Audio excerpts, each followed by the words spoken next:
क्या लद्दाख पहले जैसा नहीं रहा? क्या सच में लद्दाख को 7 हिस्सों में विभाजित कर दिया गया है? जिसकी संख्या पहले 2 थी, अब बढ़कर के हो गई है 7। और आखिर इतना बड़े बदलाव के पीछे रीजन क्या था? क्या यह फैसला डेवलपमेंट पर आधारित है या इसके पीछे है कोई बहुत बड़ी स्ट्रेटजी? और उससे भी बड़ा सवाल यह है कि बॉर्डर एरिया पर और लोकल लोगों पर इसका क्या असर पड़ने वाला है। इस वीडियो में आज हम इस तथ्य को पूरी तरीके से समझने जा रहे हैं, इसकी पूरी सच्चाई आखिर क्या है। न्यू मैप, न्यू डिस्ट्रिक्ट और इसके इंपैक्ट के बारे में डिस्कस करेंगे और इसलिए इस वीडियो को अंत तक जरूर देखिए, क्योंकि ये लद्दाख के भविष्य को बदल सकता है। छोटे जिले, तेज विकास या फिर और है कुछ कहानी। तो चलिए समझते हैं लद्दाख के इस सबसे बड़े बदलाव के बारे में। इस शुरुआत देखा जाए तो पहले ही इसकी हो चुकी थी, जब केंद्र सरकार के द्वारा जम्मू कश्मीर और लद्दाख को दो अलग अलग यहां पर सेक्टर के रूप में विभाजित किया जाता है, एक प्रशासनिक क्षेत्र के रूप में यहां पर स्थापित किया जाता है, यूटी असेंबली के तौर पर इनको विकसित किया जाता है आर्टिकल 370 के तहत। कुछ सालों के पश्चात केंद्र सरकार के द्वारा जिसे लद्दाख को यहां पर पहले सिर्फ 2 डिस्ट्रिक्ट बनाए गए थे, जिसमें से एक हुआ करता था लेह और दूसरे होता था आपको कारगिल। लेकिन अब जाकर के केंद्र सरकार ने एक और फैसला लिया है और उसके तहत अब 2 से यहां पर लद्दाख को 7 अलग अलग हिस्सों में विभाजित कर दिया गया है और इसके तहत अब स्वरूप जो है वो लद्दाख के पूरी तरीके से बदलने वाला है। इसी कहानी को अगर आप देखेंगे तो लद्दाख में 5 नए जिले जो हैं वो ऐतिहासिक दृष्टिकोण से बहुत महत्वपूर्ण हो जाते हैं। इस दृष्टिकोण से भी समझिएगा क्योंकि लद्दाख की जो बॉर्डर यहाँ पर रेखा लगती है वो एक तरफ आपको पाकिस्तान है, दूसरी तरफ यहाँ पर आपको चाइना भी है। भारत की सिक्योरिटी मैनेजमेंट के दृष्टिकोण से भी अहम हो जाता है। अब देखा जाए तो केंद्र सरकार द्वारा यहाँ पे अभी जो राज्यपाल हैं जम्मू लद्दाख के, तो 27 अप्रैल 2026 को उपराज्यपाल विनय कुमार सक्सेना ने 5 नए जिलों की अधिसूचना जारी करने की मंजूरी कर दी है। यानी कि अब यहाँ पर जो संख्या है कारगिल, लेह, नुब्रा, शाम, चांगथांग, जांजकर और द्रास, ये 7 यहाँ पर जिले हो गए हैं, जो पहले अगर देखा जाए सिर्फ कारगिल और लेह हुआ करते थे, अब उनकी संख्या बढ़कर के यहाँ पर 7 हो गई है। अब इसमें भी देखा जाए जो नए जिले यहां पर आपको बनाए गए हैं, इसमें अगर हम देखें नुब्रा है, नुब्रा जो है इसका मुख्यालय होगा डिस्ट्रिक्ट, शाम का जो मुख्यालय है वो होगा क्लातसे, चांगथांग का मुख्यालय होगा न्योमा, जांस्कर का मुख्यालय बनेगा प्रदुम और द्रास का मुख्यालय बनेगा द्रास रणबीरपुरम। तो इस तरीके से यहां पर लेह से 3 नए जिले बनाए गए हैं और कारगिल से 2 नए जिले बनाए गए हैं। लेह और कारगिल भी यहां पर एक जिले के तौर पर विद्यमान रहेंगे और इस तरह टोटल जो संख्या इनकी हो गई है वो 7 हो गई है।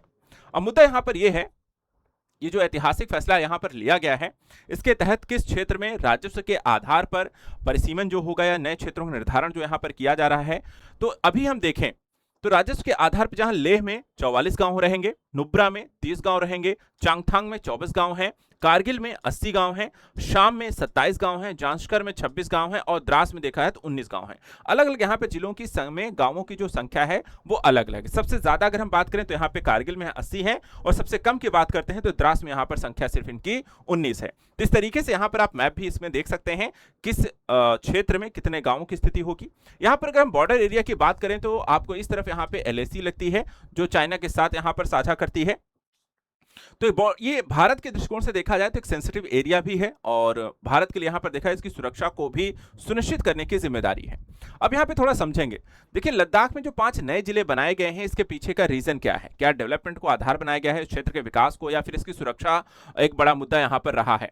तो अगर हम देखें प्रशासनिक सुधार के दृष्टिकोण से यह फैसला लिया गया है जिसमें कहा गया कि बड़े और दुर्गम क्षेत्र के कारण प्रशासन की जो पहुंच है वो सीमित हो जाती है।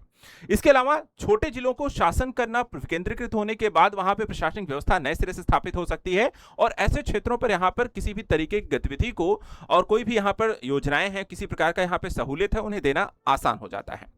इसी तरीके से दूरी कम हो जाती है, यानी कि कई लोगों को 300 किलोमीटर की यात्रा करनी पड़ती थी मुख्यालय तक जाने में, तो यहां पर अब सेवाएं जो होंगी घर तक आसानी से उपलब्ध कराई जाएंगी। छोटे जिले होने से जो विकास है, प्रशासन तक की पहुंच है, लोगों की सुविधा यहां पर मिलेगी।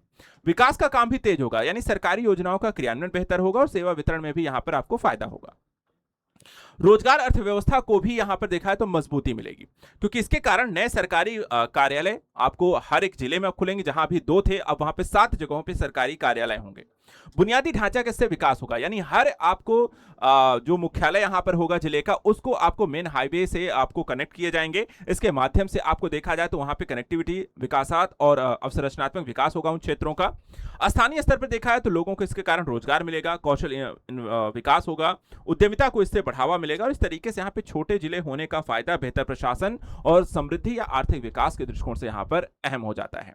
यानी कि एक तरीके से कह सकते हैं बेहतर शासन, सुगम सेवाएं, संतुलित विकास और समृद्धि यहाँ पर जो लद्दाख जो एक तरीके से यहाँ पर सुविधाएं नहीं है, काफी सारे जो अभी देखा है कुछ समय से प्रोटेस्ट भी यहाँ पर चला था रोजगार के दृष्टिकोण से, अन्य पहलुओं को लेकर के, उसको यहाँ पर आसानी से इस फैसले के कारण हम कर सकते हैं। इसके अलावा देखा जाए तो नए राज्यों के निर्माण को लेकर के क्या प्रक्रिया रही है, कैसे यहां पर निर्धारित किया जाता है, तो उसको भी आपको बता देते हैं। देखिए, नए जिले बनाने या मौजूदा जिलों को बदलने या खत्म करने का जो अधिकार है वो किसके पास होता है? राज्य सरकारों के पास है। ठीक है, यह कार्यकारी आदेश के जरिए या राज्य विधानसभा में कानून पारित करके किया जाता है। अधिकांश जो राज्य हैं वो आधिकारिक राजपत्र में अधिसूचना जारी करके कार्यकारी मांग को प्राथमिकता देते हैं। इसी तरीके से अगर हम देखें केंद्र सरकार की इसमें क्या भूमिका है, तो जिलों के नाम बदलने या नए जिले बनाने में केंद्र की कोई भूमिका नहीं है, राज्य संबंध में फैसला लेने के लिए स्वतंत्र है। हालांकि जब कोई राज्य किसी जिले या रेलवे स्टेशन का नाम बदलना चाहता है तो यहाँ पे गृह मंत्रालय इसमें शामिल होता है। इसके अलावा राज्य सरकार का अनुरोध निम्न विभागों और एजेंसियों को मंजूरी के लिए भेजा जाता है, जिसमें पृथ्वी विज्ञान मंत्रालय है, खुफिया ब्यूरो है, डाक विभाग है, भारतीय भौगोलिक विज्ञान है, रेल मंत्रालय है। इन सभी के पास जाता है, उन्हें नाम बदलने और उसका प्रयोग करने की अनुमति यहाँ पर होती है।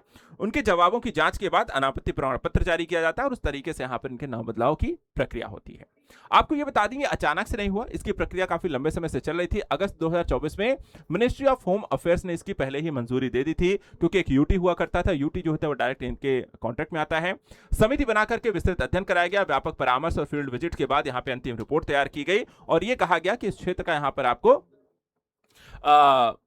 यूटीज के संदर्भ में आप यहाँ पर डिसीजन करना था। राज्यपाल ने यहाँ पे अनुमति दे दी और 7 नए जिलों का यहाँ पर स्थापना हो गई। आपका क्या कहना है, लद्दाख के नए जिलों के विकास के माध्यम से क्या यहाँ पर इस विभाजन की प्रक्रिया ने लद्दाख के विकास को यहाँ पर नई राह दी है, बेहतर प्रशासन और लोगों की पहुंच को सुनिश्चित करता है, या फिर ये विभाजन यहाँ पर सही नहीं है? हमें कमेंट करके जरूर बताइए और ऐसे ही इंपॉर्टेंट यहाँ पे करंट अफेयर्स के लिए लगातार हमारे साथ जुड़े रहें, चैनल को सब्सक्राइब करके रखें। Thank you so much and good luck.